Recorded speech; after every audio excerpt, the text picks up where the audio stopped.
So I desubscribed from 50 email lists and it had a big effect, and I want to talk about it. I gotta say that I was somebody that was hesitant to do that. I was worried I might miss out on great sales and not get the best possible deals. I also just thought I wouldn't get around to doing it. I tend to procrastinate on that kind of thing, and whenever I would hear someone recommend that I do that, I just would kind of think, oh, I should do that, but will I? Yeah, right. So I'm here to tell you today, as someone who came from that viewpoint, that I finally did. I desubscribed to 50 different email subscriptions, and it's really been transformative for me over the last few months.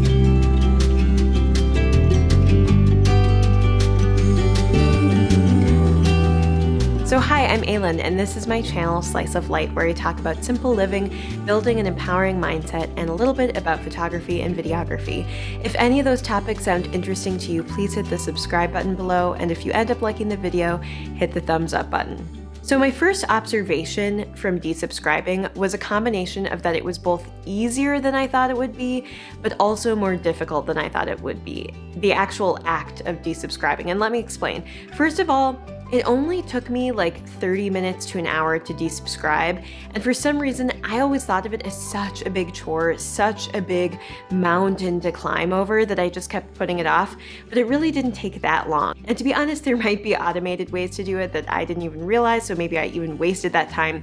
But in a sense, it was just far easier to actually do than I thought it was, and I just did it while I was watching TV, so it was pretty simple. However, on the flip side, I did notice for a number of stores, it was like I really had to look in the fine print to find where I could desubscribe, and it led me to another site, and then I would have to look for the right button to push, and it was kind of confusing, or you could pick different levels of subscriptions, and basically I got the sense that these companies are trying to trip us up. They're trying to get us to stay on the email list so that they don't lose our business. But it just goes to show that really ultimately those subscription lists, we think that maybe we're getting the good deal, but ultimately the store is, and they sometimes make it really difficult for you to leave. So even for the harder ones to desubscribe, it underlined the point more that I really needed to do it because these stores were actually taking advantage of me and my money.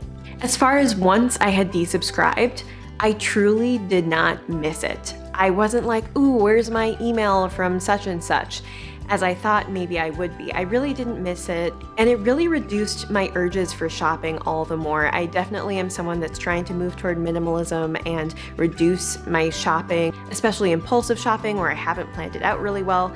And this really enhanced my ability to do that. I think creating an environment where you're less likely to engage in impulsive shopping will just really help you on your journey towards minimalism if that's something that you're working toward. And there were other benefits too, like I am somebody that's not the best at cleaning out my email inbox, and this has made it way easier. Like all my important emails are right there front and center, and I don't have to wade through this ocean of junk.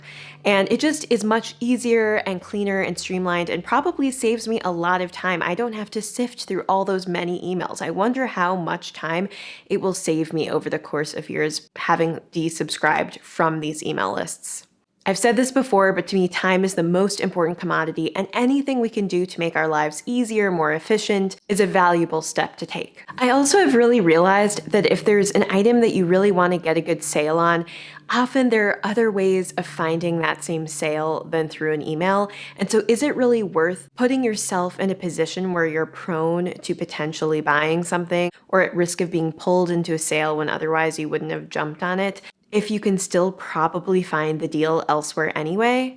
I definitely think applications like Honey, which is a plugin in Chrome where it searches all the possible promo codes and enters it in automatically, is probably a way better strategy of saving money than to just always have all these emails jumping into your inbox.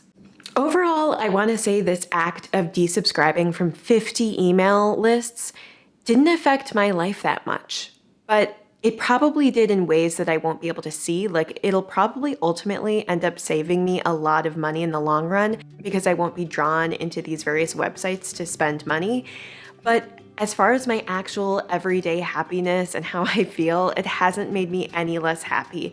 And it just goes to show if there are any other types of actions I can take to just set myself up to spend less money, it's probably a good thing, because spending money doesn't make me happy in the long run. It might give me a quick little joyful moment, but in the big picture, grand scheme of life, it's not going to give me that sense of fulfillment and meaning that I'm really looking for. I really want to be putting more time into my hobbies, into my friends, into my family, with my husband, And I think that these email lists and all the other ads in the world really can just pull us in and take advantage of us. And if we can get on the other side of it and really change our mindsets to thinking about ads as something that are trying to take advantage of us, and to feel empowered to see that as kind of like a cheap trick, and to feel superior to that, to realize that there are more important, bigger picture values that are important to us, it can help us not buy into those ads. If we can have that sense of, I'm better than that, I'm better than falling into those traps, I think it can empower us to say no to those traps. That being said, I don't think we should be hard on ourselves or down on ourselves if we end up falling for one of those traps, because they're built psychologically to take advantage of us. But if we can always find ways to psychologically combat them and to kind of check in with ourselves and our values before we buy anything, we're going to end up having more fulfilling lives down the road. And that's something I'm really working toward. I'm not perfect at saying no to all ads. It's honestly something I've struggled with, which is why I talk about it a lot. I think most people on YouTube usually talk about things that actually they're worried about themselves, and I think sometimes they act like they've solved it or they're perfect about it, and I definitely haven't, and I think probably a lot of them haven't either. I will say that the steps that I've taken, like desubscribing, like if I do get an email, not just automatically clicking on it, or if I see an ad on the side of my browser, learning to realize that that ad is taking advantage of me and I do not need to click on it, I don't need to open that can of worms, and simply instead focusing on what's most important. And I think that checking in with myself, reminding myself about what my values are, to make that a step before I click on anything, has been a really impactful approach for me.